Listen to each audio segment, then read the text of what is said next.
Well, today we're going to talk about Sony's State of Play show, which is their brand new show that they just announced before the weekend and aired a little bit earlier today around 2 p.m. It's about 20 minutes long. This is their show that is some sort of informational kind of presentation that they plan on doing on a regular basis.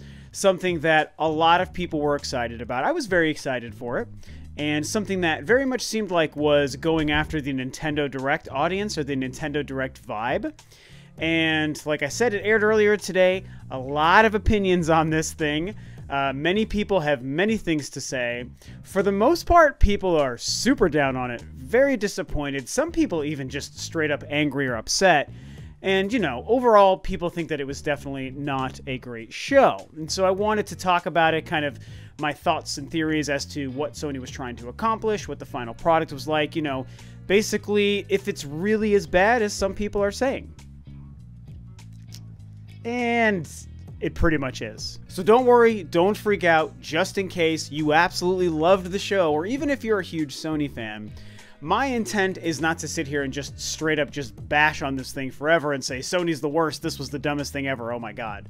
I definitely did not love this show, and I don't think it was really very good. But you know me, I don't really have a negative slant or a negative angle towards things unless it's something really egregious and really offensive. That's not what this is. This was just Sony trying to make a nice, fun presentation to give to gamers and to Sony and PlayStation fans about some games that are coming up soon.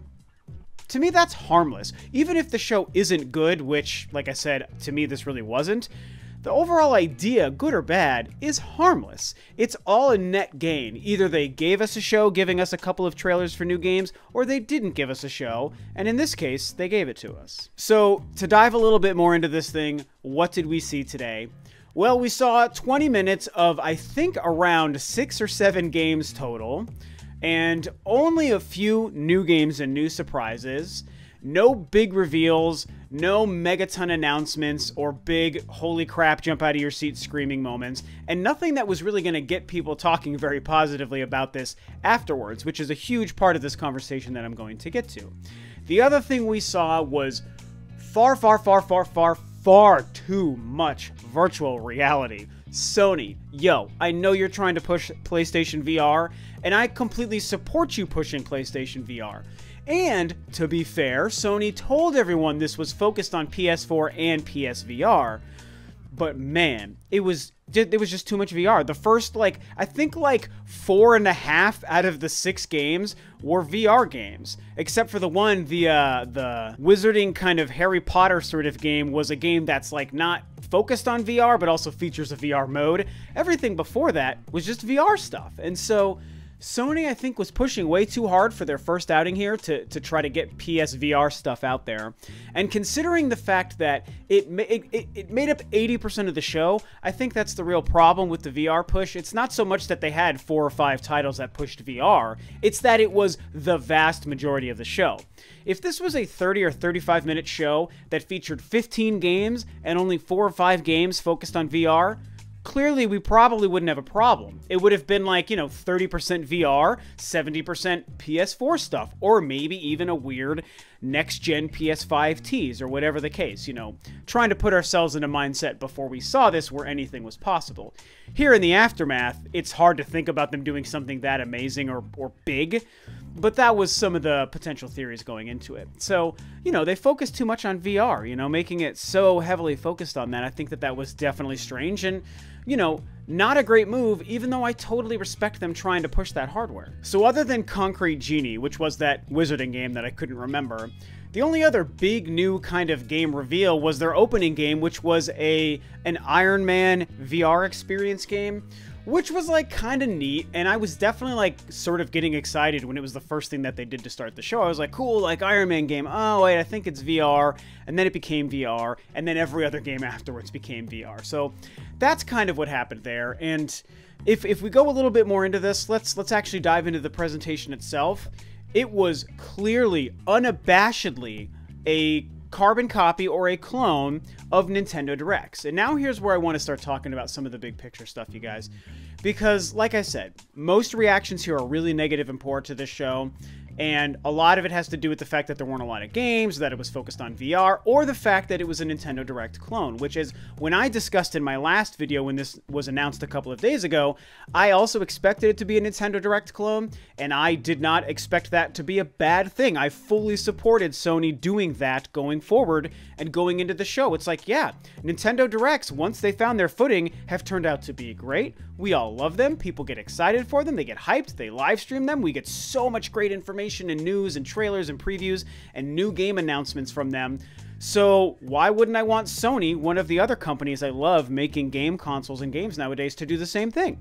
And now that I've seen the show and I saw that it was, like I said, exactly a Nintendo Direct only for PlayStation, I still think it's fine. As a matter of fact, I think the best thing that came out of State of Play today is seeing Sony try to commit to this format and say, hey, we're going to be completely unashamed about the fact that we are copying one of our competitors' formula. And yes, I know Sony's copied Nintendo a million times before. It's true. It's kind of getting ridiculous how they seem to keep doing that. But at the end of the day, like I said last time, Nintendo has always been blazing trails, and the Nintendo Direct format is just another trail that they've blazed that now Sony is borrowing on. And personally, I don't really care if Sony wants to do something like this, because again, if they can start delivering these State of Play shows and making them good, but they just happen to look just like a Nintendo Direct, I don't care, because a good show is a good show, a good game is a good game, and a good console is a good console. I like Sony, therefore I want them to do things I like, and since I like Nintendo Directs, do that. Go ahead, Sony, I don't care, but you gotta make them good, which is not what they did today. So for me, just myself personally, and apparently the rest of the internet, the things that I didn't like about today is how short the show was at only 20 minutes, focusing on just a very small handful of games, making 80% of those games VR, and then finishing up with something that was just additional characters from Mortal Kombat 11, which, I mean, I am pumped for Mortal Kombat 11, but that was a really lame way to end the show. Those are the reasons why I didn't feel like this was a good show, and not a great, strong first outing.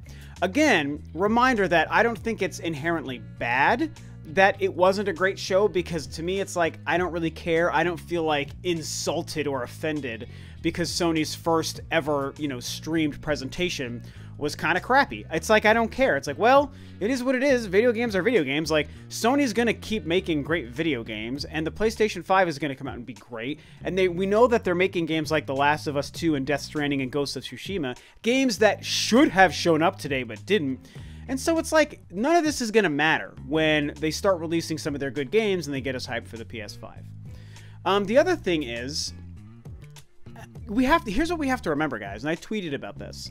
They said that this is meant to be an ongoing thing. This was the first of what will probably be an ongoing future thing, just like what Nintendo Directs have become. So, like I said earlier today on Twitter, if we get another, I almost said Nintendo Direct, if we get another State of Play in 3 or 4 months, maybe around the time of E3, whether it's right before or right after E3 to try to get some spotlight back on Sony, and if that State of Play kills it like we've seen some of the best Nintendo Directs kill it for Nintendo, then today's shitty show isn't gonna matter, and no one is gonna care, and it's gonna be like a joke, like, oh, remember that first one they did a couple of months back that was so bad and we thought State of Plays were gonna be terrible forever?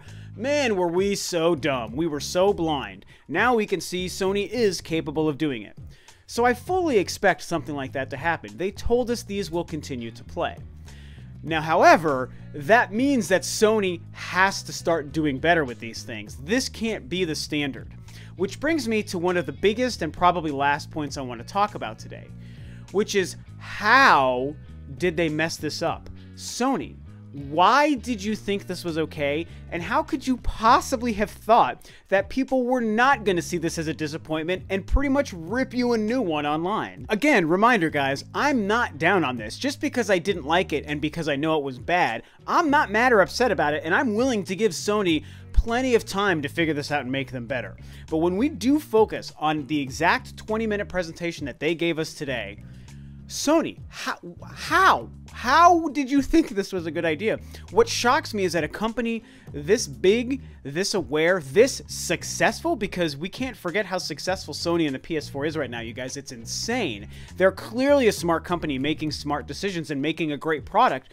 How could Sony have been so ignorant to what's going on and just so unaware of the landscape and the situation and what they were going into when they were going to put out a show like this. They would have been better off dropping it out of nowhere than telling us 3 days ago that they were going to do that. They were clearly trying to emulate the Nintendo Direct experience and the Nintendo Direct level of hype, which they kind of had. Yes, people were more skeptical than they are with the normal Nintendo Direct, but people were like, oh man, Sony's doing something, like it's going to be like a Nintendo Direct. This could be really great. That was me. I was excited. I thought they were going to give us a better show today than they did. Even though I didn't expect the moon, and I did have tempered expectations, I still expected better than what we got.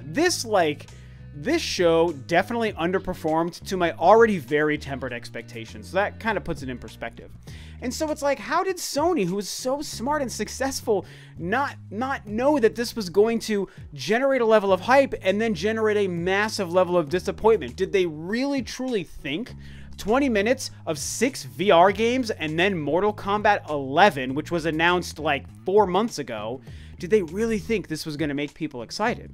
And the argument could be, oh, it's not meant to get people excited. It's just meant to be informational about some games and some trailers and stuff. And to that, I would say you could be right if they didn't try to promote it. Like I said, if this just came out of nowhere, I think people would have responded way more positively to it, and they probably wouldn't have even had that much of an opinion at all. Most people would have been like, oh, Sony put out like 6 trailers in one reel today on their YouTube channel.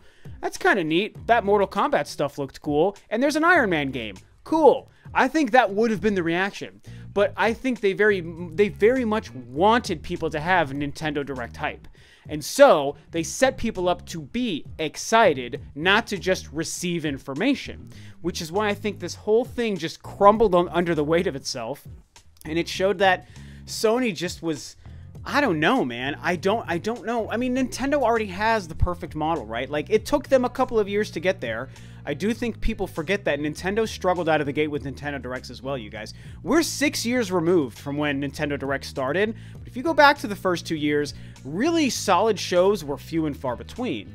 And so only in the last couple of years have we gotten to the point where most Nintendo Directs are pretty damn great, and only occasionally do they let people down. So the model is already there. Sony clearly wanted to borrow from the model. This wasn't Sony trying to be unique. Let's be real about it. They weren't trying to be unique. They wanted to have the same success and excitement Nintendo's had with their Directs. They just clearly did not know what they were doing. And so it's like, Sony, if you didn't have big games to show, if you didn't have surprises to reveal, if you didn't have information on Last of Us and Ghost of Tsushima and stuff that people wanted, why did you even do it in the first place? That's the thing that drives me crazy. Again, I still see it as a net gain, but when I look at the larger picture and how it fits into the whole marketing scheme and the business model, it's like, what did we get today? What did today do for Sony or for the PlayStation or for any of those games that they showed? Nothing. Absolutely nothing. And so that's why my frustration doesn't necessarily come from the fact that the show kind of sucked. It comes from Sony's complete ignorance as to what's going on. Like, how, Sony? How did you mess this up this badly? They could have put out something even half as better, and it would have been just so okay. It would have been so okay with people if they did something like that. So now I know I'm coming off like I'm ranting, and I don't really want to rant, because for probably the 5th time in this video, I'm going to tell you I'm not even that mad about it. I just am baffled. I am bamboozled and flabbergasted that Sony could have done this and somehow been unaware that this wasn't going to be successful, because the presentation came off to me like Sony thought they had a winner and they thought they had something really great. And again, I think with the format, they do. Go ahead, Sony. Do Nintendo Directs. Do Sony Directs. Take the same format from today and just do it better with better games in the future, and that's fine. They just had no idea what they were doing today. They were flying blind. So anyway, this is just crazy. I'm going to stop yelling about this thing because I can't have that serious of an opinion about it. It just is just a weird thing that happened today, man. This was Sony's decision. This was their choice. This is their new program. This is the future of Sony, is a state of play, at least for now, in the year where they're not coming to E3. We don't know what they're doing for new games. We don't know when to expect PS5. We're not sure if PlayStation Experience is going to happen this year or not.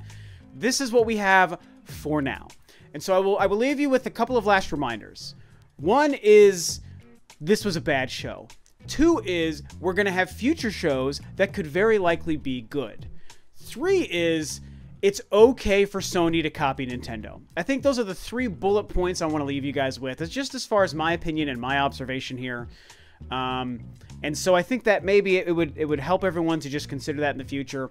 And remember, man, if we get another one of these in 4 months, people are going to get excited again. And if Sony can do well, everyone's going to forget about it. But if Sony drops the ball twice in a row with their first 2 shows, we're going to be in bad territory. I think Sony is going to be in a situation where they might just want to stop doing these altogether and just come the frick back to E3. You know, that's kind of what I'm thinking there. So we'll just have to wait and see. So I don't know. What did you guys think, man? Did you like this show? Did you hate this show? Or are you like I am, where you like, you know it was a bad show, but you're not necessarily that upset about it? Because like I said, I have seen some people who are really upset, and I'm just like, calm down, man. It's just video games. Like, we can have passionate opinions without getting upset over stuff that doesn't matter, such as this show sucked. Like, it's fine that it sucked. So whatever you guys thought about it, whatever you think of the future, man, discuss it below. What a crazy thing. And that's it. This video's a wrap. Thanks, of course, as always, for tuning in, guys. This is Rob over Ro2R Review. I'll catch you next time on another video.